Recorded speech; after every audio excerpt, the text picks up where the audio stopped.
আসসালামু আলাইকুম ওয়া রাহমাতুল্লাহ। সম্মানিত ভিউয়ার্স, আশা করছি আল্লাহর অশেষ মেহেরবানিতে ভালো আছেন। নতুন একটি ভিডিওতে সবাইকে জানাচ্ছি স্বাগতম। আজ আমি আপনাদেরকে একটি ফার্মেসির ইনফরমেশন দিব। অত্যন্ত জনবহুল একটি লোকেশনে আপনারা দেখতে পাচ্ছেন যে ফার্মেসির ঠিক সামনেই কিন্তু বিশাল একটি বিল্ডিং, 16 তলা একটি বিল্ডিং, পাশেই আছে একটি 10 তলা বিল্ডিং। আপনারা বুঝতেই পারতেছেন তাহলে এই জায়গাটি কতটা জনবহুল একটি জায়গা। এবং আপনারা দেখতে পাচ্ছেন যে একটি মসজিদ, এবং এই লোকেশনটি হচ্ছে রামপুরা মেরাদিয়া বাজারের একদম পাশেই হচ্ছে এই ফার্মেসিটি। এবং এই জায়গাটির আরও কয়েকটি পরিচিতি আছে, যেমন ধরেন এটা কিন্তু আপনার রামপুরা যে থানা, একদম থানার পাশেই এই ফার্মেসিটি। এবং হচ্ছে যে ফেমাস হসপিটাল যেটা আছে মেরাদিয়াতে, ফেমাস হসপিটালের পাশেই আপনারা দেখতে পাচ্ছেন স্ক্রিনে যে রামপুরা থানার যে গেটটি দেয়া।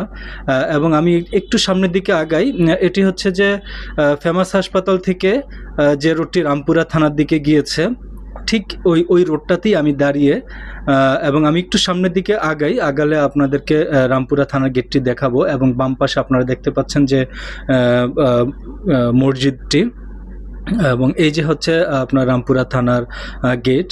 তাহলে এখানে কিন্তু প্রতিনিয়ত লোকারণ। এবং এই যে বিল্ডিংটা দেখতে পাচ্ছেন আন্ডার কনস্ট্রাকশন, এটা কিন্তু হচ্ছে মেরাদিয়া বাজার।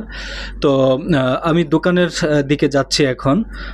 একেবারেই মসজিদের যে প্রথম রাস্তাটি, এই রাস্তাটি। এবং যে ব্যক্তি এই দোকানটি করতেছিলেন, উনি 9 বছর এই দোকানটি পরিচালনা করতেছেন। পারিবারিক সমস্যার কারণে উনি গ্রামে যেতে বাধ্য হচ্ছেন। ওনার পরিবার আগে থেকেই গ্রামে থাকে। এবং আপনারা দেখতে পাচ্ছেন দোকানটিতে যথেষ্ট পরিমাণ মালামাল রয়েছে, এবং অত্যন্ত সুন্দরভাবে দোকানটি উনি পরিচালনা করতেছিলেন।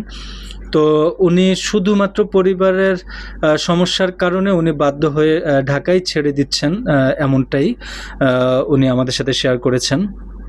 তো যেহেতু উনি দীর্ঘ 9 বছর ধরে এই দোকানটি করতেছেন, সেহেতু একটু এলোমেলো, এবং ছেড়ে দিবেন বিধায় উনি অনেক ঔষধ উঠাচ্ছেন না এখন। আর আরেকটা বিষয় হচ্ছে যে যেহেতু আমি বলেছি যে উনি ব্যাচেলর হিসেবে থাকেন, যে ডক্টর যে চেম্বারটি, উনি আপাতত এই চেম্বারের মধ্যেই উনি থাকেন আর কি, আলাদা বাসায় থাকেন না, এখানেই থাকেন। তো যারা দোকানটি নিতে চাচ্ছেন অবশ্যই যোগাযোগ করবেন। লোকেশন আপনারা যারা চিনেন তারা বুঝতেই পারতেছেন। তাছাড়া স্ক্রিনে ফোন নাম্বার দেয়া থাকবে, স্ক্রিনের ফোন নাম্বারে আপনারা যোগাযোগ করবেন। তো যারা একটি একদম গুছালো একটি ব্যবসা প্রতিষ্ঠান চাচ্ছেন, তারা অবশ্যই স্ক্রিনে দেওয়া নাম্বারে যোগাযোগ করবেন, অথবা লোকেশনে এসে দেখে যাবেন। সবাই ভালো থাকবেন, সুস্থ থাকবেন। আসসালামু আলাইকুম ওয়া রাহমাতুল্লাহ।